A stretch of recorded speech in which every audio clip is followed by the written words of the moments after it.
Friends, today we are going to learn about indirect speech, and this topic is very important for standard 9th, 10th, 11th, 12th, and for the whole life if you are giving the competitive exams. So this topic is very important. Let us know and practice it. Indirect speech, અપ્રત્યક્ષ કથન. પહેલાં એક વાક્ય વાંચીએ આપણે કે Ajay said to Kajol comma inverted comma I did not like your dress in yesterday's party inverted comma completed. તો આ જે વાક્ય છે એમાં અજય છે, અજયને આપણે શું કહીશું? બોલનાર. એને આપણે કહેવામાં આવે છે રિપોર્ટર. આર રિપોર્ટર એટલે બોલનાર. સેડ ટુ, આ સેડ ટુ છે એ સેનો ભૂતકાળ છે, એને કહેવામાં આવે છે રિપોર્ટિંગ વર્બ. Reporting verb. અને કાજોલ છે, કાજોલ એને લિસનર કહેવાય છે, અને આપણે એને ટૂંકમાં લખીશું એલ. અવતરણ ચિહ્નમાં જે વાક્ય છે એ આખું ને આખું વાક્ય બોલનાર જેમ બોલતો હોય એમ જ જો બોલીએ આપણે તો એને ડાયરેક્ટ સ્પીચ કહેવાય. એટલે ડાયરેક્ટ સ્પીચ ઇન્વર્ટેડ કોમા અને આઈ જે છે એ સર્વનામ છે, ડીડ નોટ લાઇક એ ક્રિયાપદ છે, યોર ડ્રેસ એ પરફરતી સર્વનામ છે, અને યસ્ટરડે એ સંબંધ સમયદર્શક શબ્દ છે. તો ફરી એકવાર, અજય બોલનાર છે એને રિપોર્ટર કહીશું. રિપોર્ટિંગ વર્બ તરીકે સેડ ટુ આવશે, અને કાજોલ એ લિસનર. હવે જો ડાયરેક્ટનું ઇનડાયરેક્ટ કરવું હોય તો મારે શું કરવું પડશે? તો પહેલાં જો અજય અને આ સેડ ટુ છે એનું યોગ્ય રિપોર્ટિંગ વર્બ મૂકીશું કે અજય ટોલ્ડ કાજોલ. આ ટોલ્ડ છે એ સેડની જગ્યાએ આપણે મૂક્યું રિપોર્ટિંગ વર્બ. પછી કોમા અને ઇન્વર્ટેડ કોમા નીકળી જશે અને ધેટ વડે વાક્ય જોડાશે. તો અજય ટોલ્ડ કાજોલ ધેટ. આ આઈ છે એ અજય માટે છે એટલે શું આવશે? હી ડીડ નોટ લાઇક એનું હેડ નોટ લાઇકડ, અને યોર ડ્રેસનું હર ડ્રેસ, અને ઇન યસ્ટરડેનું the previous day, the previous days party. અહીંયા પૂર્ણ વિરામ આવ્યું. તમે જોઈ શકો છો કે ડાયરેક્ટ સ્પીચવાળું જે વાક્ય છે એનું ઇનડાયરેક્ટ કરતાં આપણે એક તો સેડ ટુનું ટોલ્ડ કર્યું, પછી અહીંયા કોમા કાઢી નાખ્યો, અને ઇન્વર્ટેડ કોમા સ્ટાર્ટ અને ઇન્વર્ટેડ કોમા કમ્પ્લીટેડ એ બંને નીકળી ગયા. આઈ એ સર્વનામ છે એનું હી થયું, ડીડ નોટ લાઇકનું હેડ નોટ લાઇકડ થયું, યોર ડ્રેસનું હર ડ્રેસ થયું, અને ઇન યસ્ટરડેઝ પાર્ટીનું in the previous days party થયું. તો મિત્રો, ડાયરેક્ટનું ઇનડાયરેક્ટ કરતી વખતે તમારે યાદ રાખવાનું છે કે કયા કયા ફેરફાર થાય છે. તો રિપોર્ટિંગ વર્બનો ફેરફાર જે આપણે જોયું કે સેડ ટુનું આપણે ટોલ્ડ કર્યું એમ યોગ્ય રિપોર્ટિંગ વર્બ આપણે વાપરવું પડે. અને અવતરણ ચિહ્ન અથવા ઉદ્ગાર ચિહ્ન અથવા પ્રશ્નાર્થ ચિહ્ન એ તમામ વિરામ ચિહ્નો નીકળી જાય. All the punctuation marks should be deleted from the sentence. હવે સ્ટેપ નંબર 2 કે સર્વનામનો ફેરફાર. સર્વનામનો ફેરફાર કઈ રીતે કરવાનો, બરાબર, એ આપણે હમણાં ચર્ચા કરીએ છીએ. ત્રીજો કાળનો ફેરફાર અથવા ક્રિયાપદનો ફેરફાર, અને ચોથો સમય દર્શક શબ્દનો ફેરફાર. તો આટલા ફેરફાર આપણે કરવા પડે. હવે એમાંથી આપણે સૌ પ્રથમ સર્વનામનો ફેરફાર જોઈએ. સર્વનામનો ફેરફાર જો ડાયરેક્ટ સ્પીચમાં આઈ, મી, માય, માઇન કે વી, અસ, અવર કે અવર્સ એમ પ્રથમ પુરુષ એક વચન કે બહુવચનના સર્વનામ હોય તો બોલનારના લિંગ એટલે કે પુરુષ કે સ્ત્રી, પુલ્લિંગ કે સ્ત્રીલિંગ, પુરુષ એટલે પહેલો પુરુષ, બીજો પુરુષ, ત્રીજો પુરુષ, અને વચન એક વચન કે બહુવચન એ પ્રમાણે ફેરફાર કરવામાં આવે છે. એક મિનિટ આપણે સમજી લઈએ કે ઇંગ્લિશની અંદર પર્સનલ પ્રોનાઉન છે આઈ અને વી, યુ અને યુ, હી, સી, ઇટ અને ધે. આને આપણે એક વચન કહીએ છીએ અને બહુવચન કહીએ છીએ. આ પ્રથમ પુરુષ કહેવામાં આવે છે, પ્રથમ પુરુષ. આ બીજો પુરુષ કહેવામાં આવે છે અને આ ત્રીજો પુરુષ. પ્રથમ પુરુષ એ સર્વનામ બોલનાર માટે વપરાય છે, બીજો પુરુષ એ સાંભળનાર માટે વપરાય છે, અને ત્રીજો પુરુષ એ ત્રીજી ત્રાહિત વ્યક્તિ માટે વપરાય છે. તો હવે બીજો ફેરફાર જોઈએ. જો ડાયરેક્ટ સ્પીચમાં યુ, યોર, યોર્સ એટલે યુ કર્તા તરીકે, યુ કર્મ તરીકે, સંબંધક અને યોર્સ જેવા બીજા પુરુષના સર્વનામ હોય તો સાંભળનારના લિંગ, પુરુષ અને વચન પ્રમાણે ફેરફાર કરવો. પ્રથમ પુરુષમાં બોલનાર, બીજા પુરુષમાં સાંભળનાર. ત્રીજો નિયમ, જો ડાયરેક્ટ સ્પીચમાં ત્રીજા પુરુષ એક વચન કે બહુવચનના સર્વનામ આવે, જેમ કે he, him, his, she, her, it, its, they, them, their, તો હોય તો કોઈ જ ફેરફાર થતો નથી, તેમને જેમ છે તેમ જ રાખવામાં આવે છે. હવે બીજો ફેરફાર જોઈએ, કાળનો ફેરફાર. મિત્રો, આ ફેરફાર તમારે યાદ રાખવો પડે, એની પ્રેક્ટિસ કરવી પડે અને એને એક કહીએ તો વારંવાર રિપીટ કરવું પડે.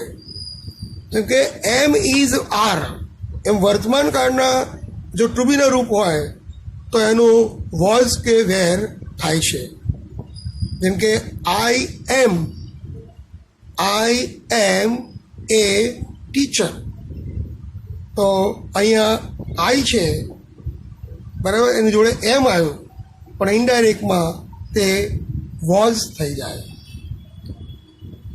એમ, ઇઝ એ બંને એક વચન છે એટલે વોઝ, અને આર હોય તો વેર થાય છે. પછી એ જ રીતે વોઝ કે વેર જો ભૂતકાળનું ટુ બીનું રૂપ હોય તો એ કાઢી એની જગ્યાએ હેડ બીન મૂકવામાં આવે છે. હેવ કે હેઝ એ કાઢી એની જગ્યાએ હેડ મૂકવામાં આવે છે.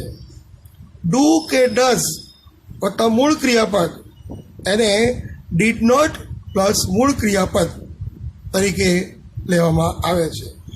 ડીડ અથવા ક્રિયાપદનું ભૂતકાળ તો એનું હેડ પ્લસ પાસ્ટ પાર્ટિસિપલ એમ પૂર્ણ ભૂતકાળ કરવામાં આવે છે. પ્લે કે પ્લેઝ એટલે આ છે સાદો વર્તમાન કાળ જેનું સાદો ભૂતકાળમાં ફેરવવામાં આવે છે. એ જ રીતે રાઇટ કે રાઇટ્સ છે એનું રોટ થાય છે, પણ સાદો ભૂતકાળ હોય તો એનું પૂર્ણ ભૂતકાળ થાય છે. પ્લેડનું હેડ પ્લેડ અને રોટ છે એનું હેડ રિટર્ન. શેલ કે વિલ પ્લે એનું વુડ પ્લે થાય છે. મે પ્લે એનું માઇટ પ્લે થાય છે. કેન પ્લે એનું કુડ પ્લે થાય છે. પૂર્ણ વર્તમાન કાળ એટલે કે હેવ કે હેઝ ગોન નું હેડ ગોન થાય છે પૂર્ણ ભૂતકાળ. ચાલુ વર્તમાન કાળનું ધારો કે આઈ એમ ગોઈંગ તો એનું વોઝ ગોઈંગ થાય છે, ચાલુ ભૂતકાળ થાય છે. એ જ રીતે ચાલુ ભૂતકાળ હોય, ધારો કે સ્નેહા વોઝ ગોઈંગ તો એનું સ્નેહા હેડ બીન ગોઈંગ એટલે ચાલુ પૂર્ણ ભૂતકાળ થાય છે. પૂર્ણ ભૂતકાળનું પૂર્ણ ભૂતકાળ થાય છે અને કોઈ ફેરફાર થતો નથી. મિત્રો, આ છે ક્રિયાપદના ફેરફાર. જો આની ભૂલ થાય તો you will loss your marks. તો આ યાદ રાખવા અત્યંત જરૂરી છે. હવે ત્રીજો ફેરફાર લઈએ છીએ આપણે, સમયદર્શક શબ્દોનો ફેરફાર. જેમ કે ડાયરેક્ટમાં ધીસ હોય તો કાઢી ઇનડાયરેક્ટમાં ધેટ.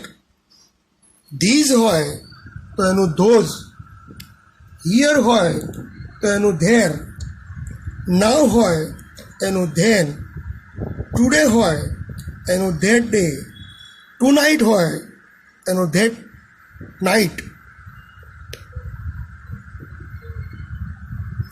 ધઝનું સો, એગોનું બિફોર, ટુમોરો આવતીકાલે એનું ધ નેક્સ્ટ ડે, યસ્ટરડે ગઈકાલે the previous day, last month, last year, last week એવા લાસ્ટવાળા સમય દર્શક શબ્દને the previous week, previous year એ રીતે મૂકવામાં આવે છે. અને next year, next week, next month એ માટે the following month, following week એવું મૂકવામાં આવે છે. હવે આટલી ચર્ચા કર્યા પછી આપણે જે પરીક્ષામાં ડાયલોગ હોય એ ડાયલોગની અંદર અલગ અલગ પ્રકારના વાક્યો હોય છે. વાક્યોના પ્રકાર સમજીએ. સૌથી પહેલાં એસર્ટિવ સેન્ટેન્સ, એને કહેવાય વિધાન વાક્ય.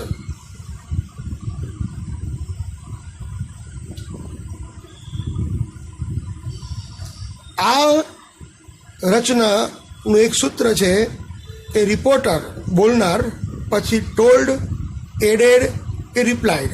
ટોલ્ડ એટલે કહ્યું, એડેડ એટલે ઉમેર્યું અને રિપ્લાઇડ એટલે જવાબ આપ્યો.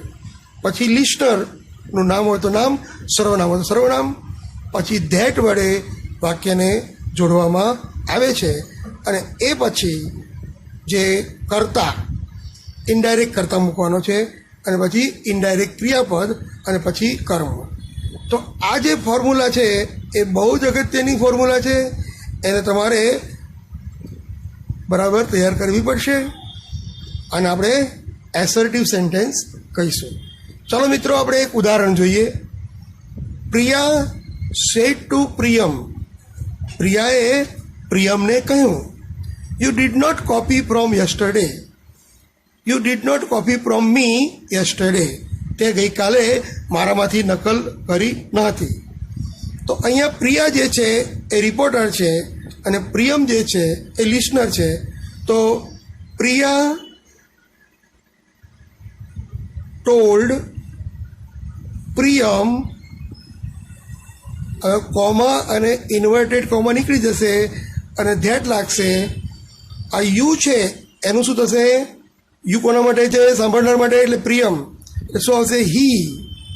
ડીડ નોટ કોપીનું had not copied, had not copied from. Me કોના માટે? બોલનાર માટે, એટલે પ્રિયા છે એટલે હર. અને યસ્ટરડેનું ધ પ્રીવિયસ ડે.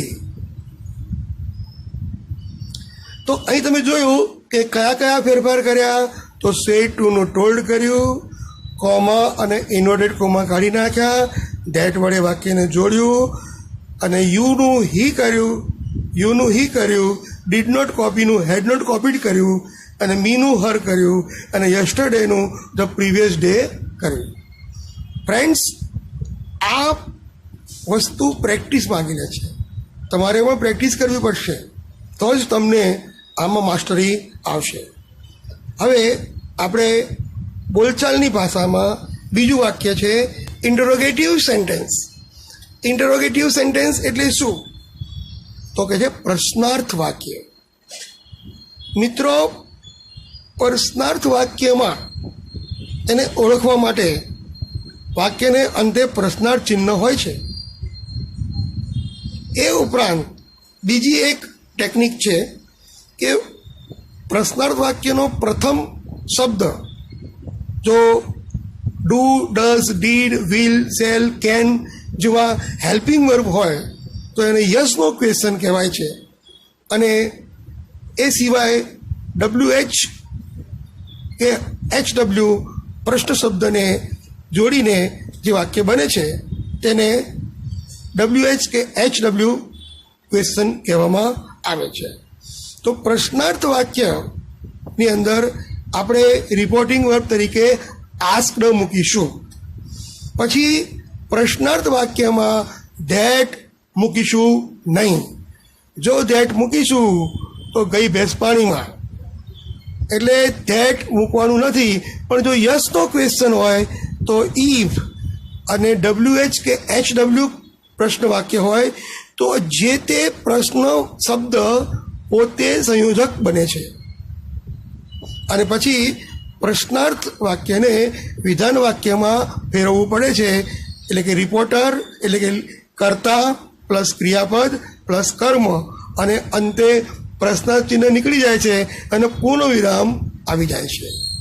તો આ છે ઇન્ટરોગેટિવ સ્ટ્રક્ચર, જે પણ તમારે સૂત્રને વારંવાર લખીને પ્રેક્ટિસ કરવી પડે. મિત્રો, આપણે બે ઉદાહરણ જોઈએ. જેઠાલાલ સેડ ટુ દયા. જેઠાલાલે દયાને કહ્યું, કેન યુ હેલ્પ મી? તો આ પ્રશ્ન છે યસનો ક્વેશ્ચન. તો જવાબ લખીએ તો જેઠાલાલ આસ્ક્ડ દયા ઇફ વડે જોડીશું. ઇફ અને વેધર બંને ચાલે. પછી હવે આજે કેન યુ હેલ્પ મી છે એ પ્રશ્ન વાક્યનો ક્રમ છે, એને બદલી પહેલાં કરતા મૂકવો પડે. યુ એટલે દયા એટલે સી, કેન હેલ્પનું કુડ હેલ્પ, અને આ મી જે છે એ જેઠાલાલ માટે છે એટલે હિમ આવશે અને છેલ્લે પૂર્ણ વિરામ. તો Jethalal asked Daya if she could help him. હવે બીજું વાક્ય લઈએ. Abhishek said as how much milk did your cow give last month? ગયા મહિને તારી ગાયે કેટલું દૂધ આપ્યું હતું? તો પોતાની પત્નીને પૂછે છે, એસને પૂછે છે. એટલે બોલનાર કોણ છે? રિપોર્ટર અભિષેક. તો અભિષેક આસ્ક્ડ એસ. હવે અહીંયા પણ ધેટ નહીં મૂકીએ, અહીંયા ઈ પણ નહીં મૂકીએ, પણ હાઉ મચ વડે વાક્યને જોડીશું. હાઉ મચ મિલ્ક પછી કરતા મૂકીશું her cow had given the previous month છેલ્લે પૂર્ણ વિરામ. શું કર્યું આપણે? સેડનું આસ્ક્ડ કર્યું. પછી અહીંયા એસ જે છે એ અવતરણ ચિહ્નની અંદર હતી એટલે આપણે લિસ્નર તરીકે લખ્યું. અને how much milk A conjunction બની ગયું. અને પછી યોર કાઉનું હર કાઉ અને ડીડ ગીવ છે એનું હેડ ગિવન પૂર્ણ ભૂતકાળ કર્યું. અને લાસ્ટ મંથનું ધ પ્રીવિયસ મંથ કર્યું. તો મિત્રો, આટલી વસ્તુ તમારે યાદ રાખવાની છે. આને કહેવાય પ્રશ્નાર્થ વાક્યનું ઇનડાયરેક્ટ સ્પીચમાં રૂપાંતર. વારંવાર પ્રેક્ટિસ કરીને આને તૈયાર કરવું જરૂરી છે. ચાલો મિત્રો, હવે આપણે ત્રીજી રચના લઈએ છીએ, ઇમ્પરેટિવ સેન્ટેન્સ. ઇમ્પરેટિવ સેન્ટેન્સ કોને કહેવાય? ઇમ્પરેટિવ સેન્ટેન્સ એટલે આજ્ઞાર્થ વાક્ય. આજ્ઞાર્થ વાક્ય કોને કહેવાય? મિત્રો, વાક્યની શરૂઆતમાં કર્તા ન આપેલો હોય, વાક્ય સીધું ક્રિયાપદથી શરૂ થતું હોય, જેમ કે પ્લીઝ હેલ્પ મી, તો અહીંયા હેલ્પ જે છે એ આજ્ઞાર્થ ક્રિયાપદ છે. તો અથવા ઘણીવાર ડોન્ટ ડિસ્ટર્બ મી, તો આ રચના પણ આજ્ઞાર્થ કહેવાય. હવે આજ્ઞાર્થ રચનાની અંદર કઈ રીતે આજ્ઞા કરવામાં આવી છે એની ફિલિંગ જોવી પડે. જેમ કે અહીં આપણે જોઈએ સૂત્ર કે રિપોર્ટર પ્લસ ORAIWTSP. આ ટેકનિક યાદ રાખજો. ORAIWTSP plus listener. ત્યાં ટુ મુકાતું નથી, યાદ રાખજો. અને અહીંયા ધેડ પણ મુકાતું નથી. અહીંયા જે ક્રિયાપદ હોય એ ક્રિયાપદની આગળ ટુ મૂકવામાં આવે છે, અને અથવા જો ડોન્ટની રચના હોય તો નોટ ટુ મૂકવામાં આવે છે, અને પછી વાક્ય જેમ છે એમ લખવામાં આવે છે.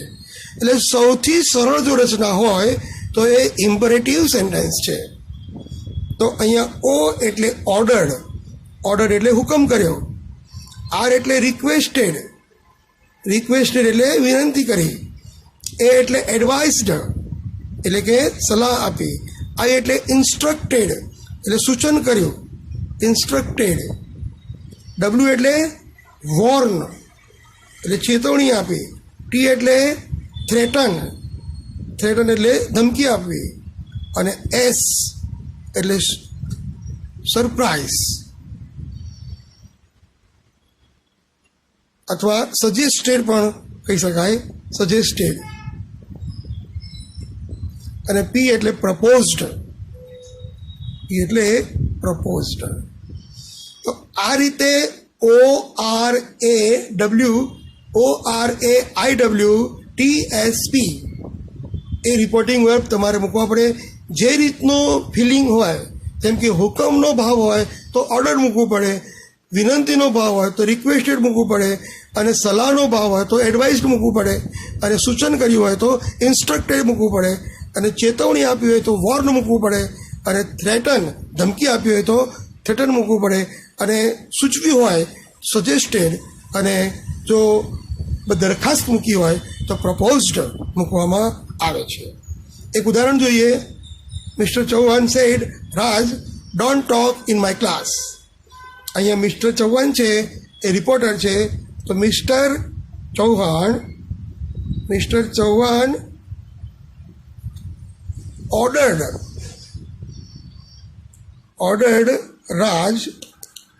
જો અહીંયા two do,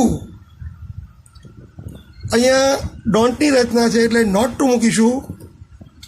not to do, not to talk in his class, not to talk in his class, not to talk in his class. Mr. Chauhan ordered Raj not to talk in his class. હવે આપણે આજ્ઞાર્થ વાક્યનું બીજું એક ઉદાહરણ જોઈએ. ખુશી said to Samir, please lend me your book for today's tomorrow. ખુશી એ વિનંતી કરે છે સમીરને કે મને તારી પુસ્તક બરાબર 2 દિવસ માટે આવતીકાલે આપ. તો ખુશી કોણ છે? Reporter. Khushi requested Samir to lend her his book for 2 days the next day. The next day, the next day. તો આને કહેવાય આજ્ઞાર્થ રચના. હવે બોલચાલ કરતી વખતે ઘણીવાર બોલનાર અને સાંભળનાર ઉદ્ગાર કરતા હોય, ઓહ કેટલું સરસ દ્રશ્ય છે, તો what a beautiful scene it is, અથવા હાઉ ટેરિફિક એક્સિડન્ટ. આવા જે શબ્દો છે એ ઉદ્ગાર દર્શાવે છે. ઉદ્ગાર જે છે એ વાક્યમાં ઉદ્ગાર ચિહ્ન હોય તો રિપોર્ટિંગ વર્બ તરીકે તમારે એક્સક્લેમ્ડ મૂકવું ફરજિયાત છે. એક્સક્લેમ્ડ, રિપોર્ટર પ્લસ એક્સક્લેમ્ડ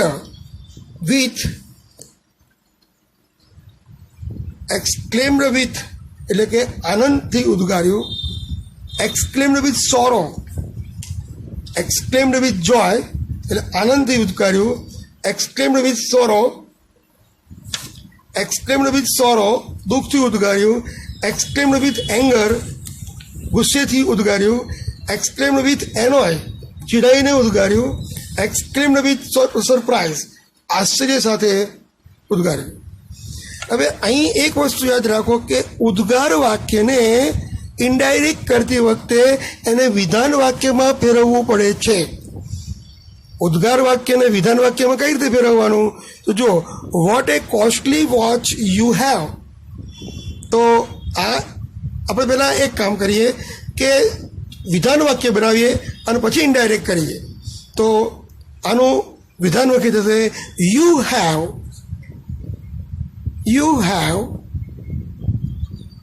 એ વેરી કોસ્ટલી વોચ. હવે આને ઇનડાયરેક્ટ કરીશું તો એનો જવાબ લખીએ છીએ આપણે, જેમ કે કાવ્યા એડમાયર્ડ, અથવા અહીંયા તમે બીજું એક ઉમેરી શકો પ્રેઝડ, વખાણ્યું. કાવ્યા એડમાયર્ડ અથવા તો પ્રેઝડ, કાવ્યા એડમાયર અથવા તો પ્રેઝડ. ઓર શું લખીશું? એડમાયર્ડ અને પ્રેઝડ. અજય, અહીંયા તમારે ટુ મૂકવું પડશે. અહીંયા આ સૂત્રની અંદર લિસનરની આગળ ટુ મૂકવું જરૂરી છે. તો અહીંયા કાવ્ય એડવાઇઝડ અથવા પ્રેઝડ ટુ અજય ધેટ. હવે અહીં જો યુ છે એ અજય માટે છે એટલે હી આવશે. હી હેડ એ વેરી કોસ્ટલી વોચ. તો શું કર્યું આપણે? સહિત ટુનું શું કર્યું? એક્સક્લેમ્ડ વિથ એડમાયર અથવા praised. Kavya exclaimed with admire or praised to Ajay that. હવે જો અહીંયા ઉદ્ગાર ચિહ્ન નીકળી ગયું, અવતરણ ચિહ્ન નીકળી ગયું, અહીં ધેટથી વાક્ય જોડ્યું, અને આ વોટ છે, વોટ અને હાઉ આ રચનામાં ઉદ્ગાર દર્શાવવા માટેના શબ્દો છે એને કાઢી નાખવા પડે. હવે વાક્યને સીધું બનાવી દેવાનું. યુ જે છે એનું હી થશે, અને હેવ છે એનું હેડ થશે, અને વેરી અહીંયા વિશેષણ છે એની આગળ તમારે વેરી મૂકવું પડશે. એ વેરી કોસ્ટલી વોચ. તો આ છે ઉદ્ગારનું વિધાન અને વિધાનનું ઇનડાયરેક્ટ. આ બે પ્રોસેસ તમારે કરવી પડે. એ જ રીતે જુઓ, કરણ સેડ ટુ કરીના. તો કરણ રિપોર્ટર છે. કરણ એક્સક્લેમ્ડ વિથ એનોય ચીડાઈને અથવા એંગર, અથવા એના માટે બીજો એક શબ્દ પણ છે ડિસ્ગસ્ટ. એટલે ધૃણાથી. બરાબર. ટુ કોણ છે અહીંયા? કરીના. ધેટ હવે તો યુ છે એ કરીના માટે એટલે સી, અને લુકનું looked, she looked very dirty. તો આપણે અહીંયા આ જે હાઉસ એ નીકળી જશે. યુનું શું આવશે? સી, લુકનું લુકડ વેરી ડર્ટી. તો આ રીતે મિત્રો એક્સક્લેમેટરી સેન્ટેન્સ તમારા બહુ મહત્ત્વના છે. એમાં એક્સક્લેમ્ડ રિપોર્ટિંગ વર્બ મૂકવું જરૂરી છે, અને એક્સક્લેમ્ડ વિથ પછી જે ભાવ હોય એ પ્રકારનો તમારે રિપોર્ટિંગ વર્બની જોડે શબ્દ મૂકવાનો. જેમ કે એડમાયર હોય કે પ્રેઝડ હોય તો exclaimed with praised, exclaimed with admire. ગુસ્સે થયા હોય તો exclaimed with annoy, exclaimed with anger. એ રીતે તમારે રિપોર્ટિંગ વર્બ મૂકવું પડે. હવે છેલ્લી રચના લેટવાળી રચના. મિત્રો ઇનડાયરેક્ટ સ્પીચમાં આ પાંચમી રચના છે અને બહુ જ સરળ છે. તો લેટ જે છે એ વાક્યમાં ડાયરેક્ટ સ્પીચમાં હોય અને લેટની સાથે જો me, him, let me, let him, let her, let them જેવી રચનામાં લેટની આગળ ટુ મુકાય છે આજ્ઞાર્થ ક્રિયાપદની જેમ. ફરી એકવાર, let me, let him, let her, let them જેવી રચના માટે લેટની આગળ ટુ મૂકી અને આજ્ઞાર્થ મુજબ આપણે ઇનડાયરેક્ટ કરીએ છીએ. પણ લેટર્સ હોય તો લેટર્સ કાઢી ધેટ મૂકી વી શુડ મૂકીએ છીએ. જેમ કે આપણે એક ઉદાહરણ લઈએ કે lettuce grow more trees said PM to people. તો જો PM suggested to people that they should grow more tree. અહીંયા લેટર્સ છે એ they should મૂકવાનું, પણ આની જગ્યાએ જો આવું વાક્ય હોય, let me clear your doubt.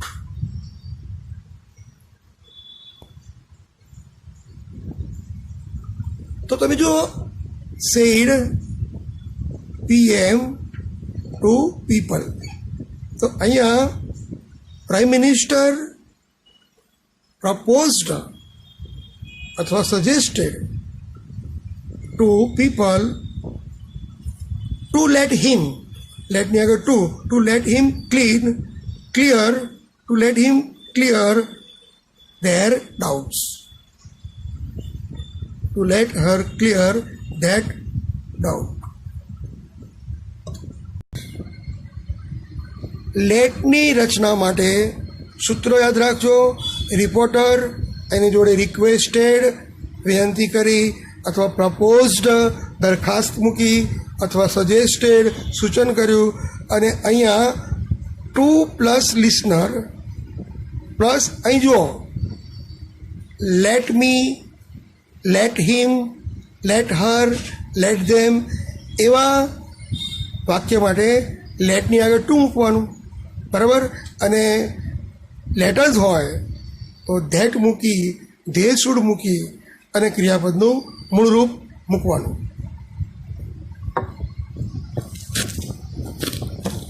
એક ઉદાહરણ જોઈએ આપણે. Mayur said Shweta let me sit alone in my room. તો અહીં તમે જોઈ શકો છો કે મયુર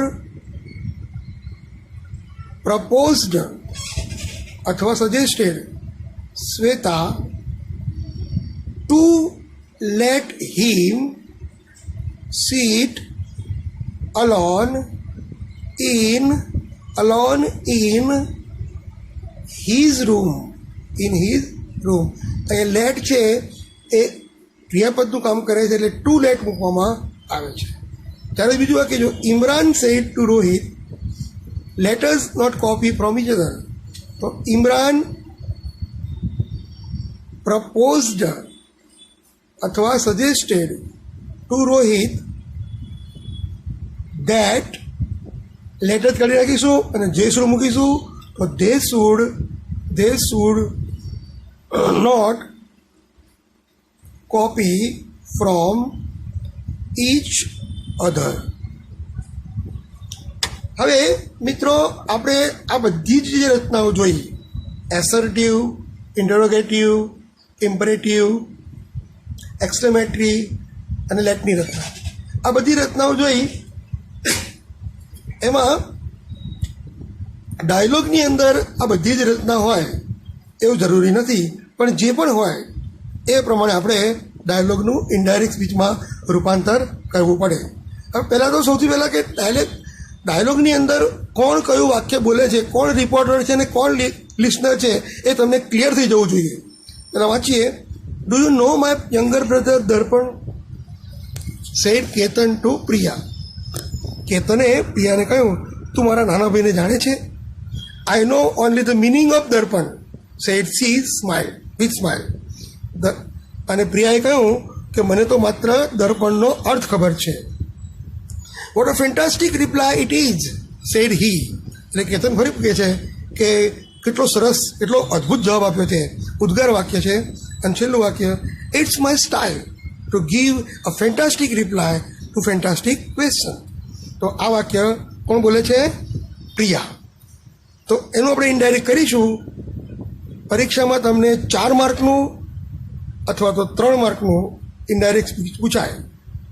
બોર્ડની પરીક્ષામાં 10મામાં અને 12મામાં 4 માર્કનું પૂછાય છે. તો પહેલાં આપણે કેતન અને પ્રિયા પ્રશ્નનો ઉપયોગ કરે છે.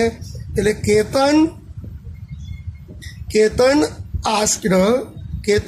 આસ્ક્ડ પ્રિયા ઇફ સી નોનું શું આવશે? ન્યૂ. She knew. માયનું શું આવશે? માયનું હિઝ યંગર બ્રધર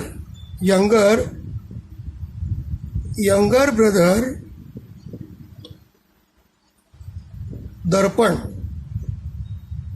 પૂર્ણ વિરામ. અહીંયા ક્વેશ્ચન માર્ક છે પણ આપણે નીકળી જશે. હવે આઈ know only the meaning of દર્પણ. આ કોણ બોલ્યો? પ્રિયા.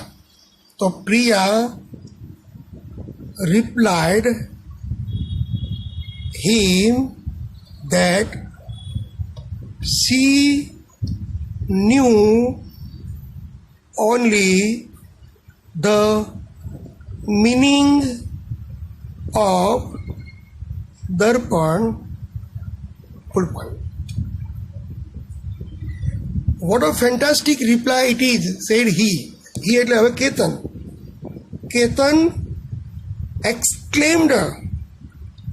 exclaimed with admire, વખાણ કર્યા છે, admire to her that it was a very fantastic reply. It was very fantastic reply. હવે આ વાક્ય કોણ બોલ્યું? It's my style. એ તો મારી સ્ટાઇલ છે. Priya replied him that it was her style to give a fantastic reply to a fantastic question. Full point. તો આ બન્યું ઇનડાયરેક્ટ સ્પીચમાં રૂપાંતર. તમે જોયું કે ડાયલોગમાં પ્રથમ યસનો ક્વેશ્ચન હતું, પછી એસર્ટિવ સેન્ટેન્સ હતું, પછી એક્સક્લેમેટરી હતું અને ફરીથી એસર્ટિવ હતું. તો આમ અલગ અલગ પ્રકારની વાક્યરચના મુજબ આપણે ઇનડાયરેક્ટ કરવું પડે. દરેકને આ ટોપિકની અંદર ખૂબ જ સારી રિઝલ્ટ અને પકડ આવે અને તમે મહેનત કરી અને આના પૂરેપૂરા માર્ક મેળવો એવી શુભકામના. Best of luck. Thank you.